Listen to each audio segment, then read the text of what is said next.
Excuse me, I'd like to check in, please. The man behind the front desk looked her up and down, slowly. Then he laughed, right in her face. Check in? Craig Dunmore's voice dripped with disgust. You smell like you slept on a bus. Get away from my counter. You're making the guests uncomfortable. He leaned in, eyes cold. You people belong in the gutter, not in my lobby. Get your filthy black ass out of here before I call the cops and have you dragged out like the trash you are. A woman nearby snorted into her champagne glass. A teenager aimed his phone, grinning, already live streaming. The entire lobby watched. Nobody spoke up. Just silence and smirks. And she stood there, alone against all of them. But not one soul in that lobby could have imagined what was coming. Because in just a few minutes, every single person who laughed would be begging for forgiveness. To understand what happened that day at the Belmont Grand, you need to know who Brenda Williams really is. That morning started like any other Tuesday, 6 a.m. The sun hadn't fully risen over Alexandria, Virginia. The neighborhood was quiet. Old oak trees lining the streets, dew sitting on manicured lawns. The kind of silence that only money can buy. Inside a red brick colonial home at the end of a cul-de-sac, Brenda Williams sat at her desk in a second-floor office. The room smelled like fresh coffee and old leather. Behind her, floor-to-ceiling bookshelves held everything from Harvard Business Review volumes to first-edition James Baldwin novels. 2 degrees hung on the wall, one from Howard University, one from Wharton. Next to them, a framed photograph showed Brenda shaking hands with a former Secretary of Commerce at a White House reception. This woman was not who Craig Dunmore thought she was, not even close. Brenda was the founder and CEO of Prestige Capital Holdings, a private equity firm specializing in luxury hospitality acquisitions. Over the past decade, she had quietly built an empire, 14 boutique hotels across the East Coast, 3 luxury resorts, a portfolio worth north of $400 million. 6 weeks ago, she had completed her biggest acquisition yet, the Belmont Grand, a 200-room historic luxury hotel in the heart of Richmond, Virginia. The deal closed privately. No press release, no announcement. The staff had no idea the ownership had changed hands. And that was exactly how Brenda wanted it. See, Brenda had a rule, a non-negotiable one. Before she ever introduced herself to the staff of a newly acquired property, she would visit as a regular guest.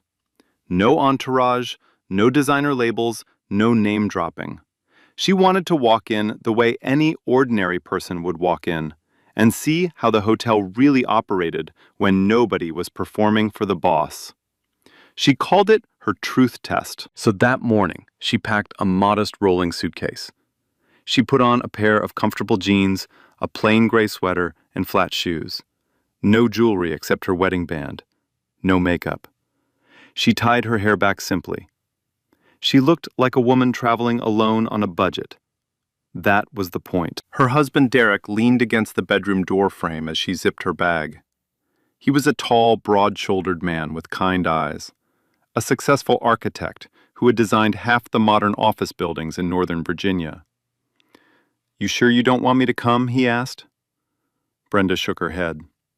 "If I show up with you, they'll treat me differently. I need to see the real thing." Derek crossed his arms and smiled. "And if they treat you badly?" She looked at him over her shoulder. "Then I'll know exactly who needs to go." He kissed her forehead. "Give 'em hell, baby." She didn't smile. She just picked up her bag and walked out the door. The drive from Alexandria to Richmond took about 2 hours. Brenda listened to a jazz playlist the whole way. Miles Davis, Coltrane, the kind of music that keeps your mind sharp and your blood cool. She would need both. By 11 a.m., she pulled into the circular driveway of the Belmont Grand, and the moment she stepped out of her modest sedan, she could already feel it. The Belmont Grand was a century-old landmark. Tall white columns framed the entrance, like a southern plantation reimagined as a palace. Through the glass doors, the lobby glowed. polished marble floors reflecting crystal chandeliers, oil paintings in gilded frames, the faint sound of a grand piano drifting from the lounge. The air smelled like fresh lilies and old money. It was beautiful. It was elegant. And it was hers. A young black man in a bellhop uniform noticed her approaching. His name tag read Terrence. He stepped forward with a genuine smile, reaching for his suitcase. "Welcome to the Belmont Grand, ma'am. Can I help you with your—" "Leave it." The voice came from behind the front desk, sharp, dismissive, like a whip crack across the quiet lobby. Craig Dunmore stood there, arms folded, watching Brenda the way a bouncer watches someone try to sneak past the velvet rope. Terrence froze. His hand dropped. His eyes went to the floor. He stepped back without a word, like he'd been trained to disappear. And just like that, Brenda knew. She didn't need an inspection report. She didn't need a staff review. In that one moment, the way Craig spoke, the way Terrence flinched, she knew exactly what kind of place this was. But she didn't say a word, not yet. She walked toward the front desk, head high, step steady. And the truth test had already begun. Brenda reached the front desk and set her hands on the cool marble counter. The stone was polished so clean she could see her own reflection in it.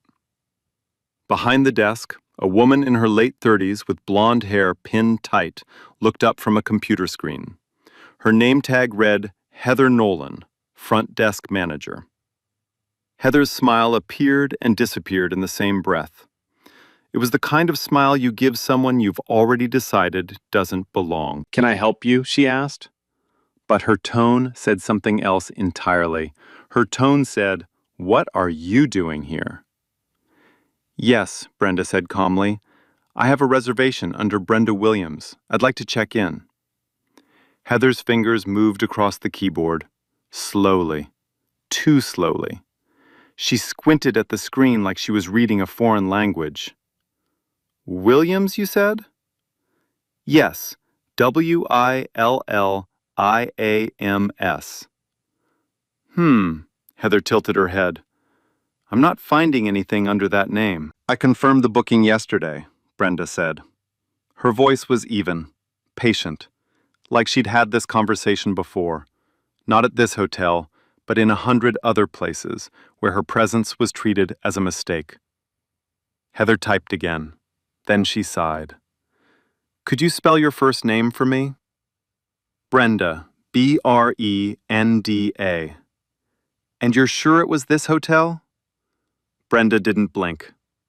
"I'm sure." From behind, Craig Dunmore appeared like a shadow. He had been watching the entire time, leaning against the concierge wall with his arms crossed, studying Brenda the way a hawk studies something small on the ground. Now he stepped forward, positioning himself right beside Heather, his presence turning the front desk into a wall. "Is there a problem here?" he asked. But he wasn't asking Brenda. He was asking Heather, as if Brenda wasn't a person, just a problem to be managed. "She says she has a reservation," Heather replied. "I can't seem to locate it." Craig looked at Brenda. His eyes traveled from her shoes, to her jeans, to her gray sweater. He lingered on her hair, on her skin. He didn't even try to hide it. "What's the purpose of your visit?" he asked. Brenda met his gaze. "I'm a guest. I'd like to check in." "Right." Craig let the word hang in the air. "Do you have a credit card on file?" "Of course." Brenda pulled a card from her wallet and placed it on the counter. Craig picked it up.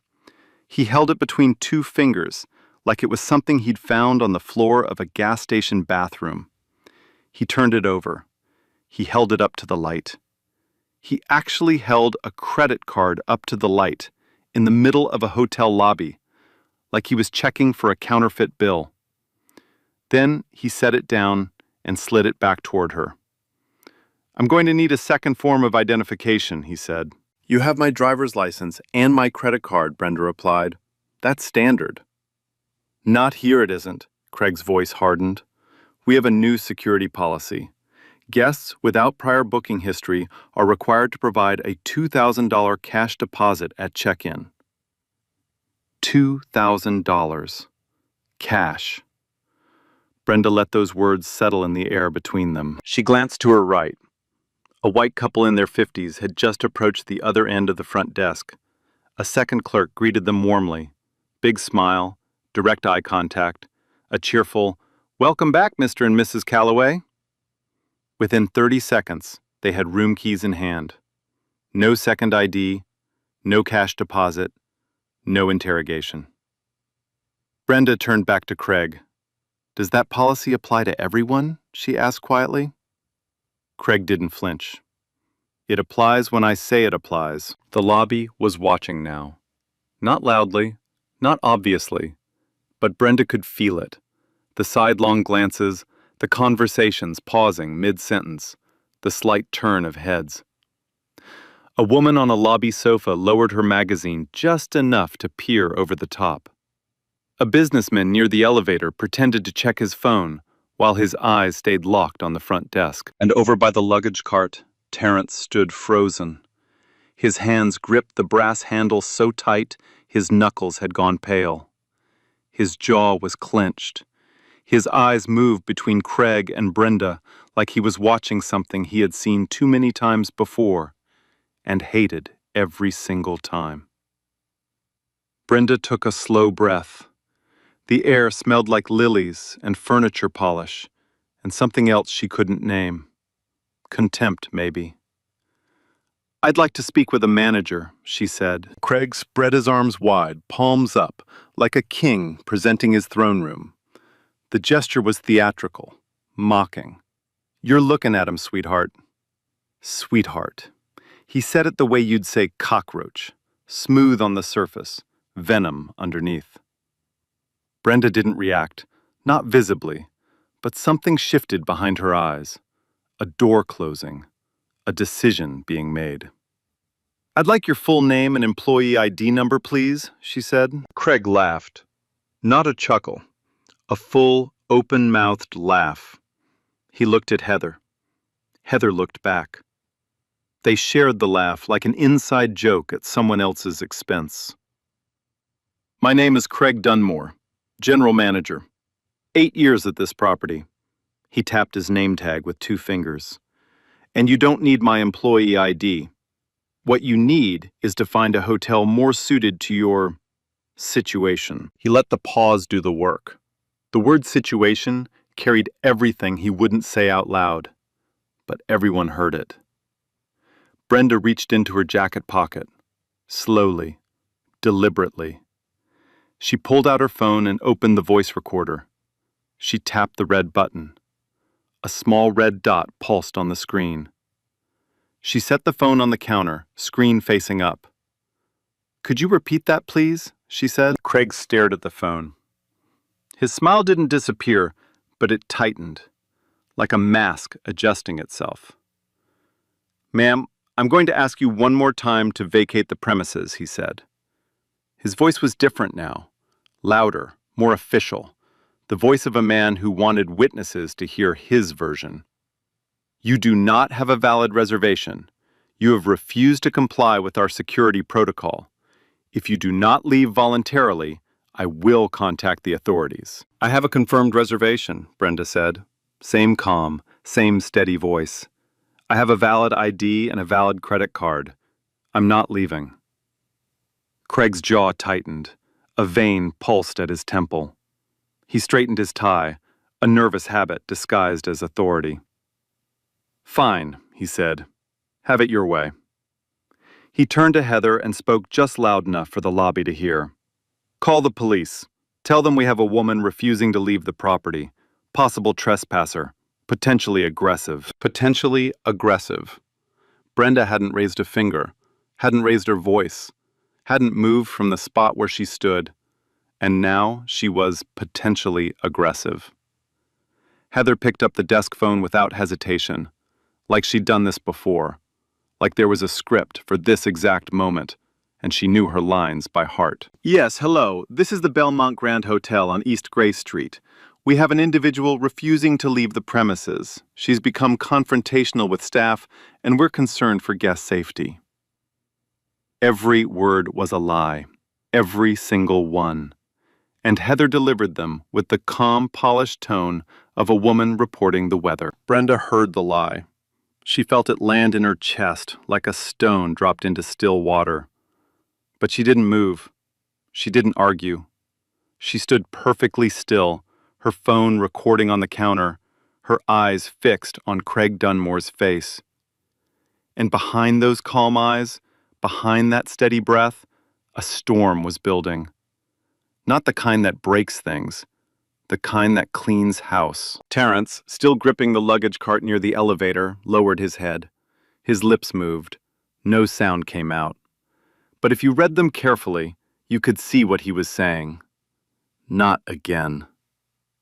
It took the police exactly 7 minutes to arrive. 7 minutes that felt like 7 hours. During those 7 minutes, Brenda didn't move. She stood at the front desk with her hands flat on the marble counter, her phone still recording, her breathing steady. She looked like a woman waiting for a bus. But the lobby around her had transformed into something else entirely. Craig paced behind the front desk like a general preparing for battle. He straightened papers that didn't need straightening. He adjusted his cufflinks. He picked up the desk phone, put it down, picked it up again. Every movement was designed to project control. But underneath, there was something else. Excitement. The man was enjoying this. He whispered something to Heather that made her nod quickly and pick up a second phone, an internal line this time. Within minutes, 2 hotel security guards appeared from a side corridor. Both were large men in dark suits with earpieces. They positioned themselves near the front entrance, feet shoulder-width apart, arms crossed over their broad chests. They didn't speak to Brenda. They didn't even look at her. They just stood there, a wall of muscle between her and the exit. Not to keep her in, to let her know she was surrounded. Craig wasn't done.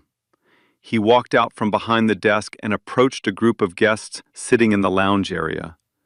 He leaned down, speaking in a low, apologetic tone, the concerned manager assuring his valued clientele. "I'm terribly sorry for the disturbance, folks. We're handling the situation. The police are on their way. Please don't worry. Your safety is our top priority." Your safety. As if Brenda were a bomb. As if she were a threat that needed to be contained. The guests nodded. A few glanced toward Brenda with narrowed eyes. A woman in a cream-colored dress pulled her designer handbag closer to her body. A man in a navy blazer pulled out his phone and started recording. Not Craig, not the security guards, but Brenda. Just Brenda. Standing still, doing nothing. Another woman on the lobby sofa leaned toward her husband and whispered, "See, I told you, they always cause a scene." She didn't whisper quietly enough. The words traveled across the marble floor and landed at Brenda's feet like something thrown. Brenda heard it. She absorbed it the way the ocean absorbs a stone, silently, completely, without a ripple on the surface. But her fingers pressed a little harder into the marble, just slightly, just enough for her own body to know what her face would never show. Then the sirens came. Not loud at first, just a faint wail in the distance, threading through the hum of downtown Richmond traffic. Then louder, then closer, until red and blue lights splashed across the lobby's floor-to-ceiling windows, painting the marble floor in alternating streaks of color. The chandelier crystals caught the flashes and scattered them across the ceiling like broken stars. 2 squad cars pulled up to the hotel entrance. Doors opened. Boots hit pavement. The lobby's revolving door spun, and with it came the smell of exhaust and the crackle of police radios. Officer Ray Garrett walked in first. He was a big man, 6'2", broad chest, buzz cut, mirrored sunglasses pushed up on his forehead. His hand rested on his belt, fingers inches from his holster. You couldn't tell if it was habit or intention. His boots squeaked against the marble as he scanned the room with the slow, sweeping look of a man deciding who was guilty before anyone spoke. Behind him, Officer Diane Soto followed. She was smaller, calmer, her dark eyes taking in the room with a measured look, the kind of look that gathers facts before forming opinions. She carried a notepad and a pen. Garrett carried authority. Craig intercepted them before they reached the desk. He moved fast, too fast, like a man who'd been rehearsing this moment in his head for the past 7 minutes. "Officers, thank you for coming so quickly," he said, adjusting his tie. His voice shifted into something smooth, concerned, professional.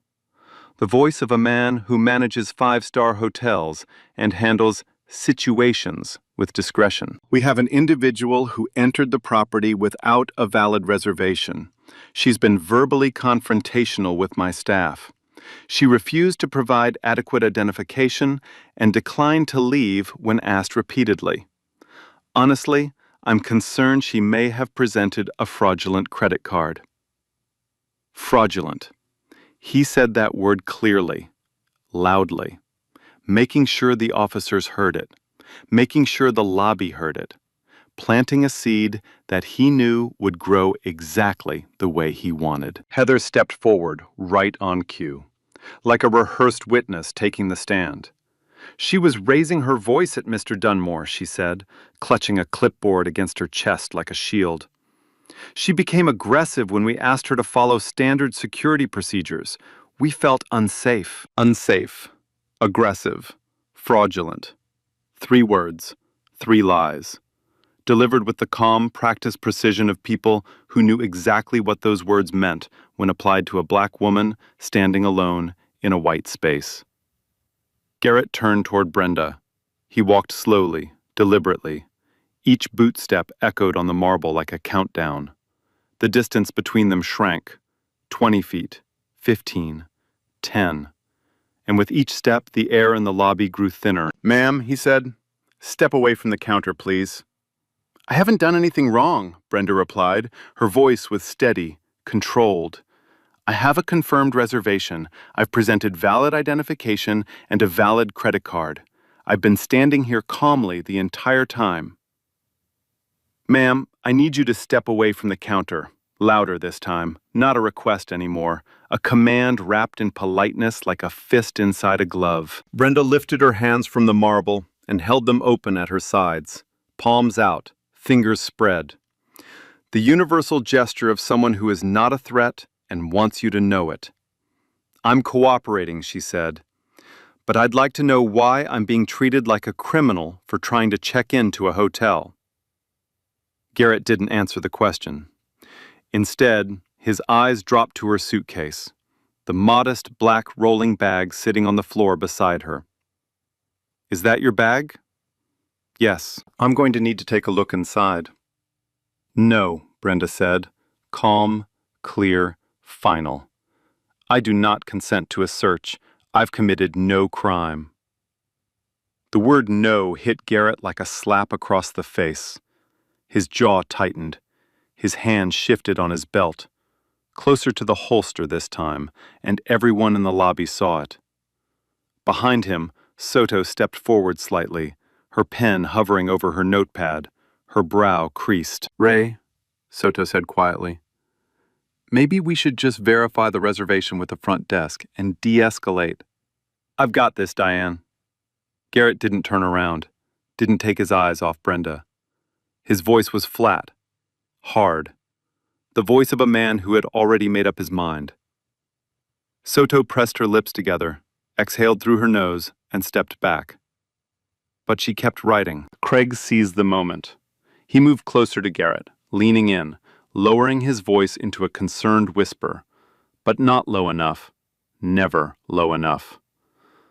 "Officer, between you and me, we see this from time to time. People come in off the street, try to scam a free room, cause a big disturbance, then play the victim when we push back. I've been in this business 8 years. I know the type. The type. 2 words that carried the weight of centuries. Craig didn't say what type. He didn't have to. The word hung in the air like smoke. Invisible, toxic, and impossible to ignore. Garrett nodded slowly. Whatever Soto had suggested was gone now, erased. Craig's words had landed exactly where they were meant to land. "Ma'am, I'm going to need you to put your hands where I can see them," Garrett said. "My hands are visible," Brenda replied. And they were, still open, still at her sides, still showing nothing but empty palms and steady fingers. "Turn around, please." "Am I being detained?" Turn around. The lobby had gone completely silent. The piano music from the lounge had stopped. The pianist had turned on his bench to watch, his hands frozen above the keys. The man in the navy blazer held his phone higher, still filming. The woman on the sofa gripped her husband's arm with white knuckles. A child near the elevator tugged his mother's sleeve and whispered, "Mommy, what's happening?" She shushed him without answering. And Terrence. Terrence stood near the luggage cart, his back pressed flat against the wall, his eyes wide, his chest barely moving. Like if he breathed too loudly, he'd be next. His fingers trembled at his sides.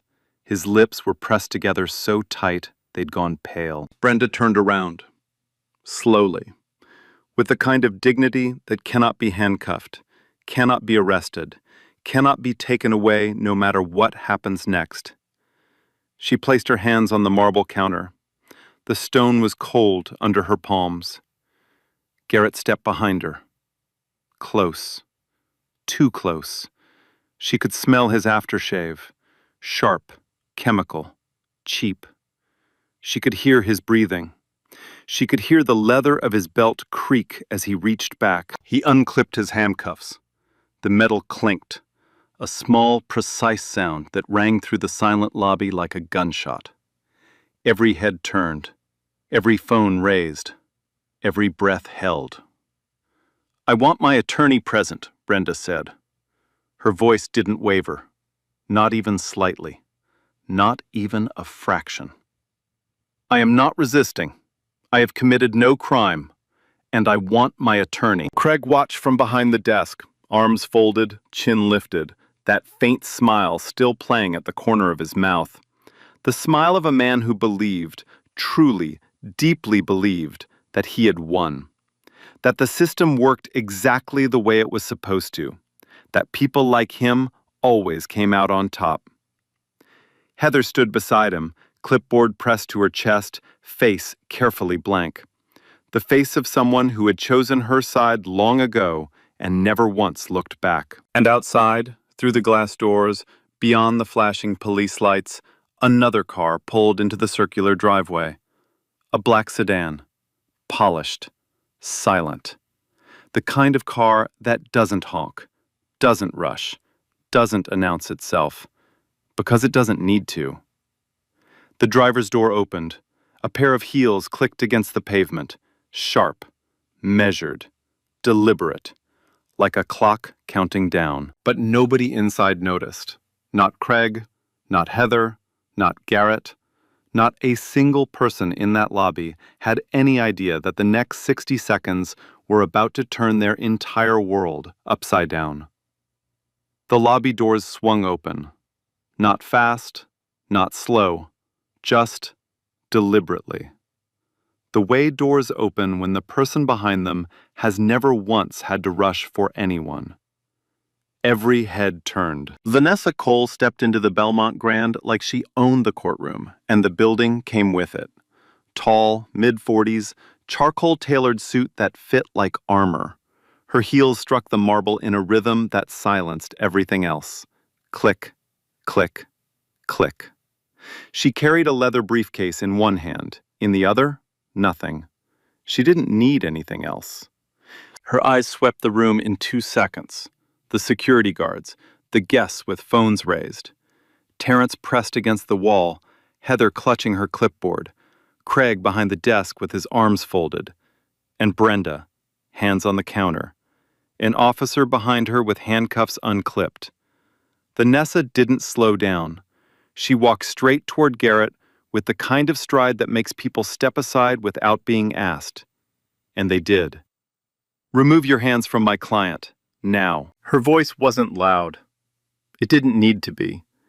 It filled the lobby the way thunder fills a valley, not because it's screaming, but because there's nowhere to hide from it. Garrett froze. His hand hovered near Brenda's wrist, handcuffs dangling from one finger. "And you are?" "Vanessa Cole, senior partner, Cole and Associates. I am Ms. Williams' attorney. If those handcuffs touch her skin, you will be hearing from me, your precinct commander, and the United States Department of Justice, in that order." She placed a business card on the counter beside Brenda's phone, which was still recording. Garrett looked at the card, looked at Vanessa, looked at Brenda. Then he stepped back. The handcuffs disappeared onto his belt with a quiet click.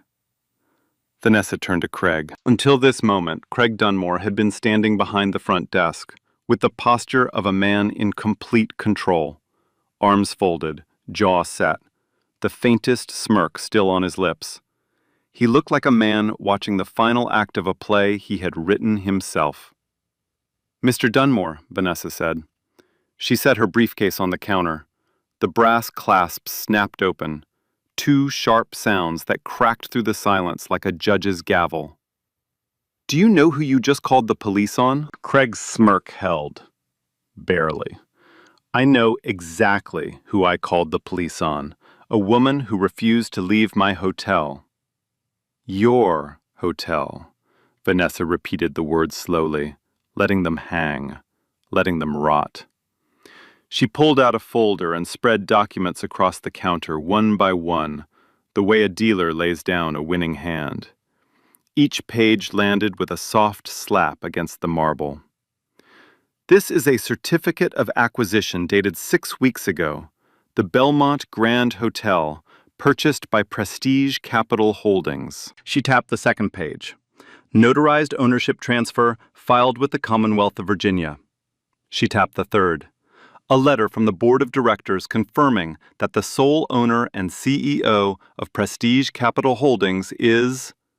She paused, looked at Craig, looked at Heather, looked at Garrett.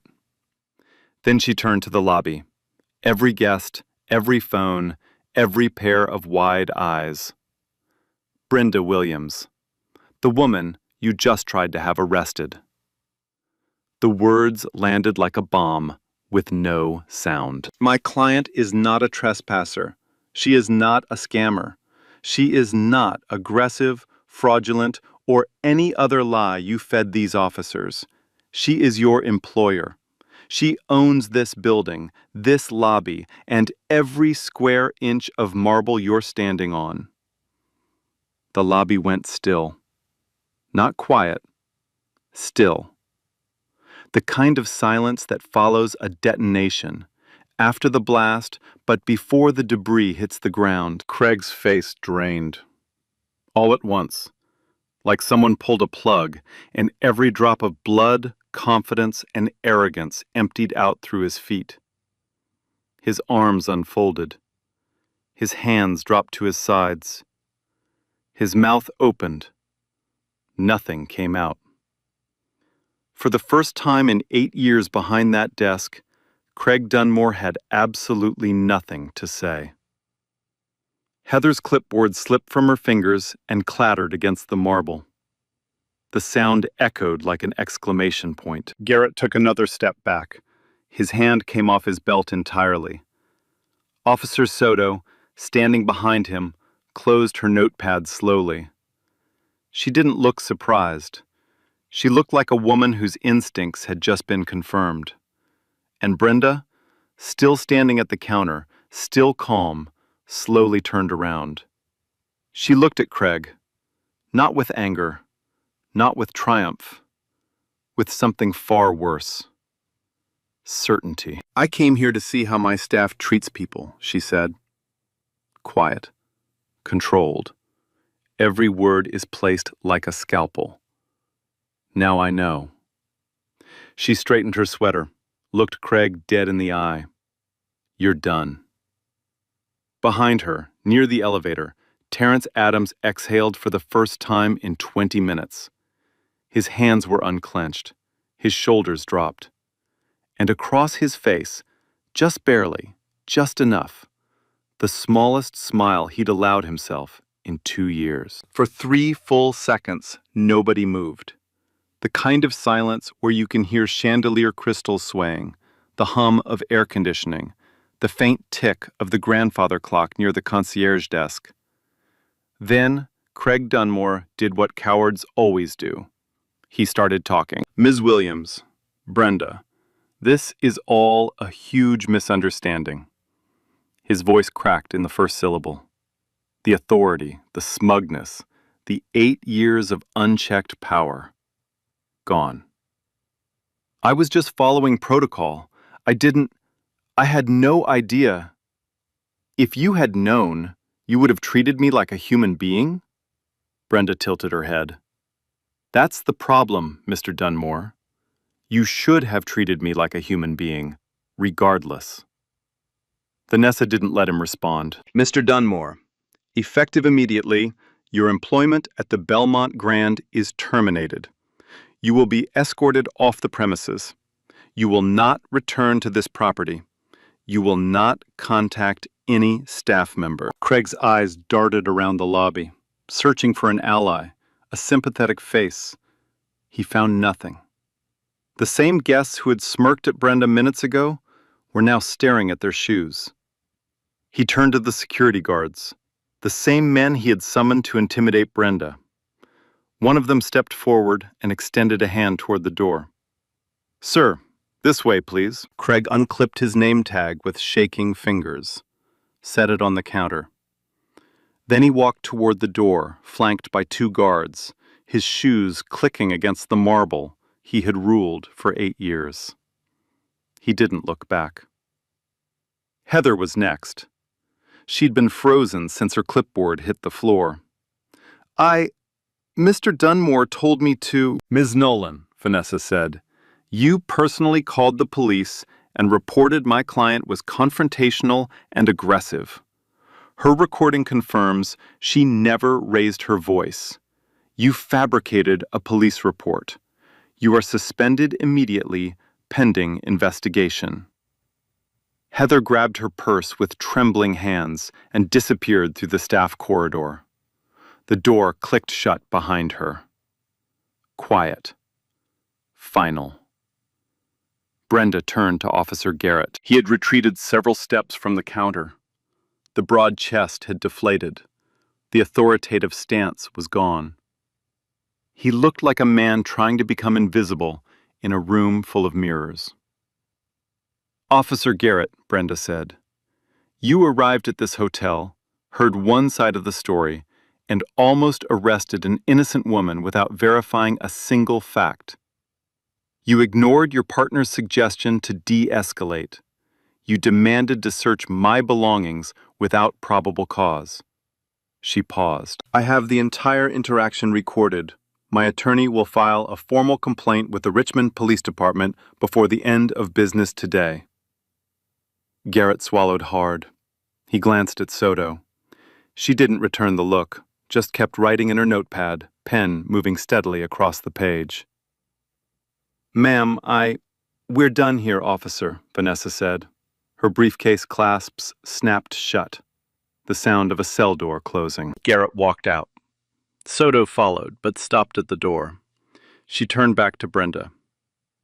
I'm sorry this happened to you, ma'am. Brenda looked at her for a long moment, then nodded, once. She didn't say it was okay, because it wasn't. The revolving door spun, the officers were gone, the lobby exhaled. Then a voice came from near the elevator, small, shaking. Ms. Williams? Terrence Adams stood there, hands clasped, eyes red, jaw tight. He looked like a man who had been holding his breath for 2 years. He's done this before, Terrence said, his voice cracked. to guests, to staff, to anyone who looked like us. I kept a list. Every incident, every date, every name, all in my phone. I was too scared to say anything because I knew he'd fire me and make sure I never worked in this city again. He held out his phone with trembling hands. Brenda looked at the phone, looked at Terrence, then placed her hand gently over his. "You're not scared anymore," she said. "Give your statement to my attorney, every single word."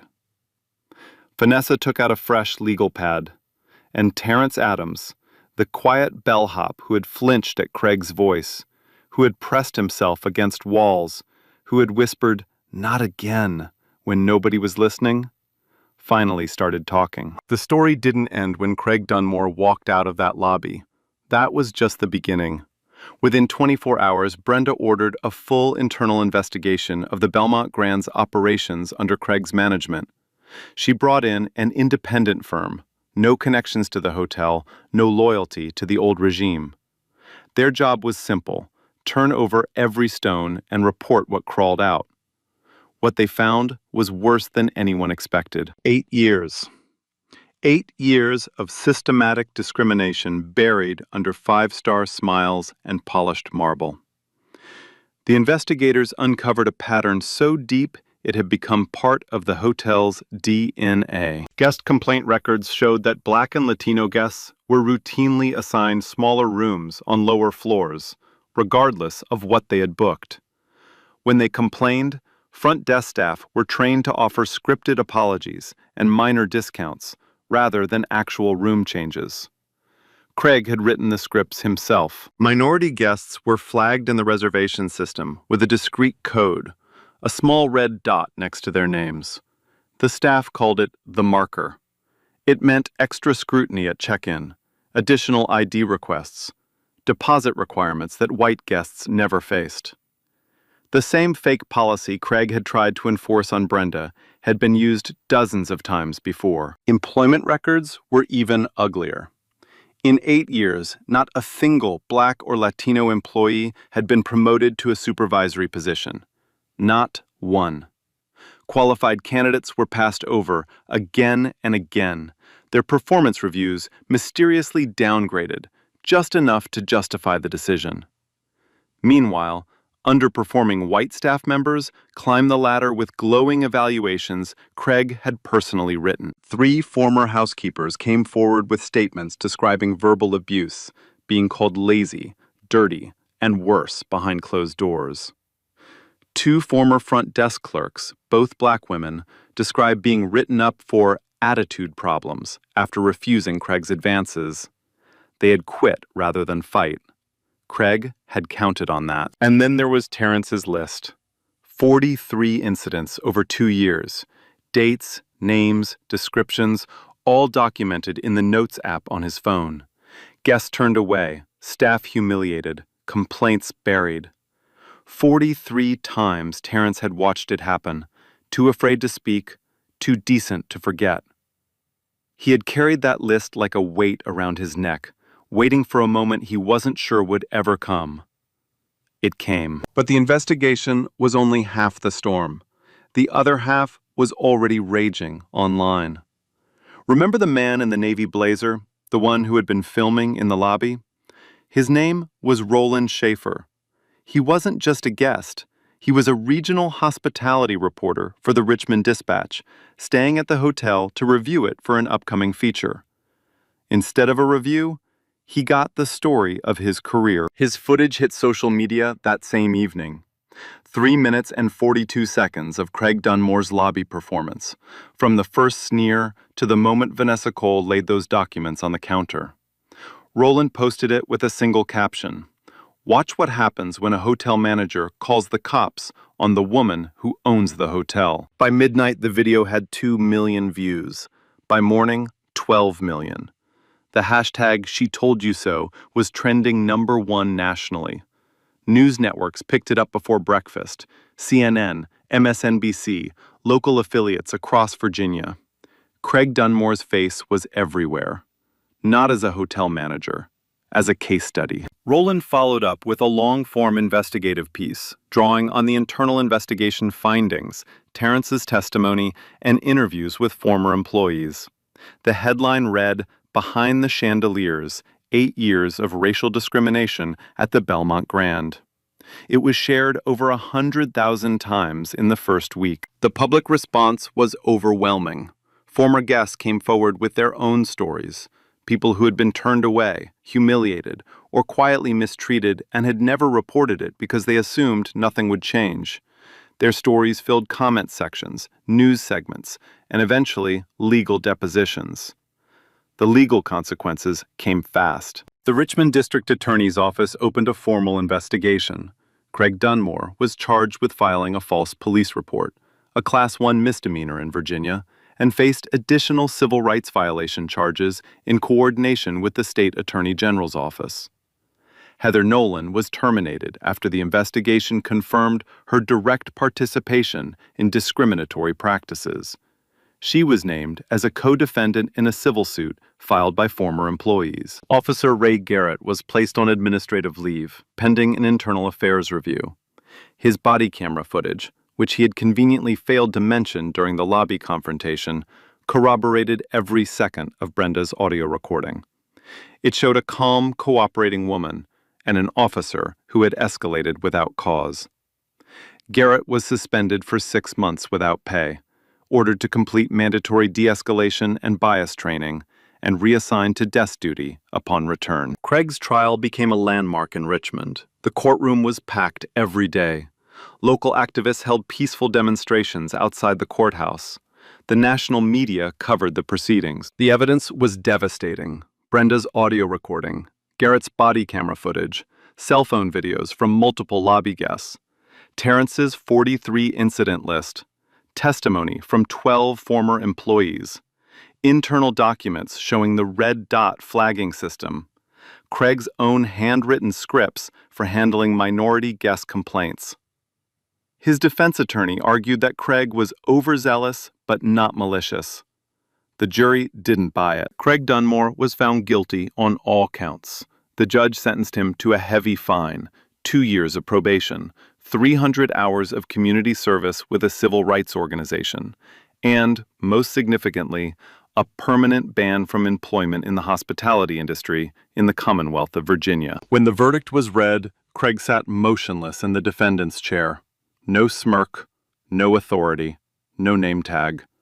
Just a man in a wrinkled suit staring at the table in front of him, finally understanding what it feels like when the system you trusted turns its back on you. Outside the courthouse, reporters swarmed Vanessa Cole.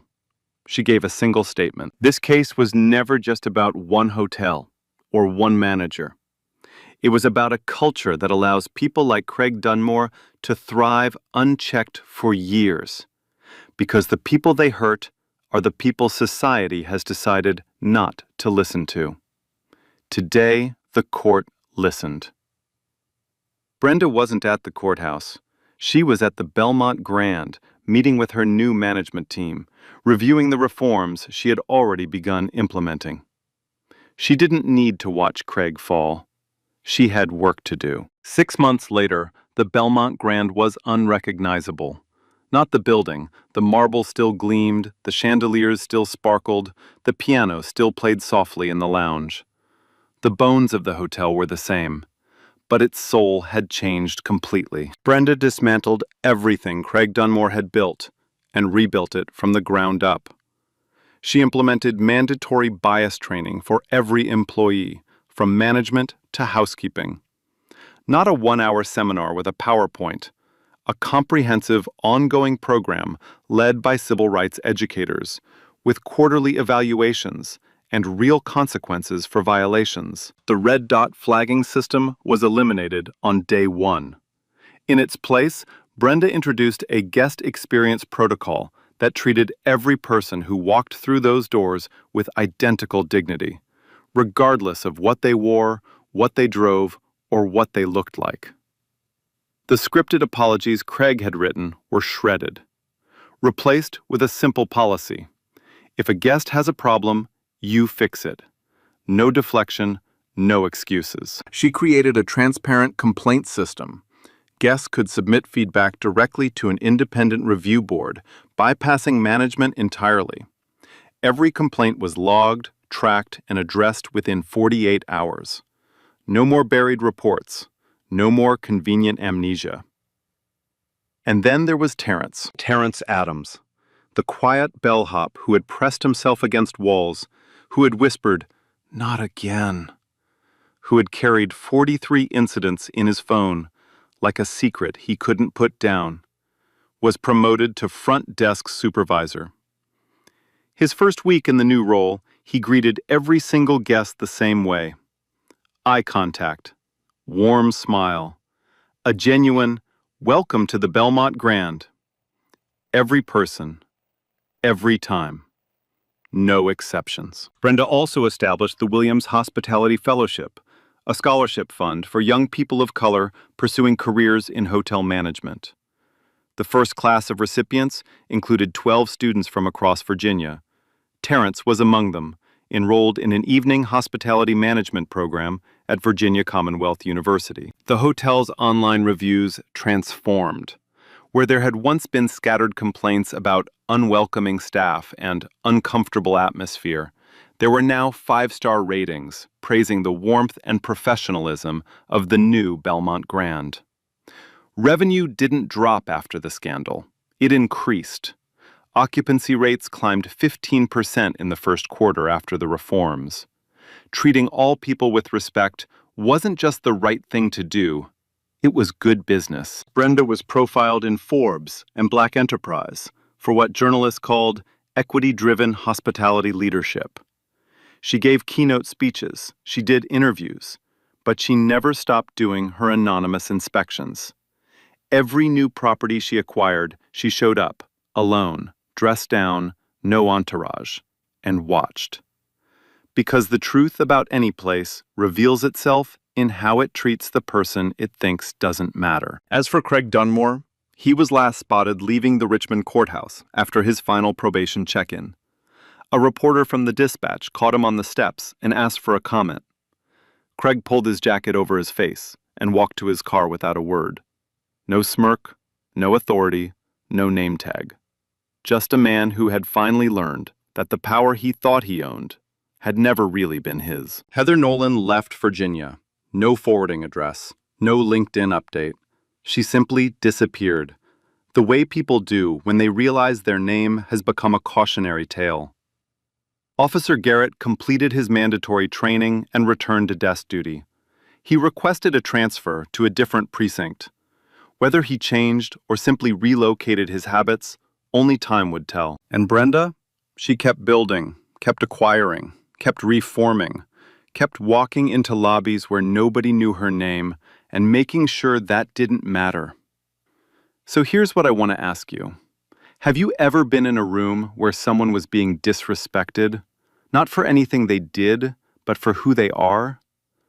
And if you have, what did you do? Or what do you wish you had done? Drop it in the comments. I want to hear your story. And if this one hit you the way it hit me, if it made you angry, made you think, made you feel something, then do me a favor. Hit that like button. Share this with someone who needs to hear it. And subscribe so you don't miss the next one. Because these stories need to be told. And I'm just getting started. 8 years, Craig Dunmore ran the hotel like his personal kingdom for 8 years. And it took one woman in a praise greeter and flat suits to bring the whole thing down. But you know what stayed with me? It's not Vanessa dropping those documents on the counter. That was satisfying. Don't get me wrong, it's Terrence. 43 incidents saved in his phone, and 43 times he watched it happen and kept showing up the next day. Because he didn't think anyone would listen. Brenda didn't work in there to be a hero. She worked in to see the truth. And she made sure people like Terrence finally had some way safe to tell it. And the real talk. We've all been in the lobby. Maybe not that exact one, but a room where someone got treated like they were less than, and with us stood there. So let me ask you, if it was Terence, would you have spoken up, or would you have stayed quiet too? Drop your answer in the comments. I read everyone. If this hit you, smash like and share it with someone who needs to hear it. Remember, how we treat someone who can do nothing for you says everything about who you are.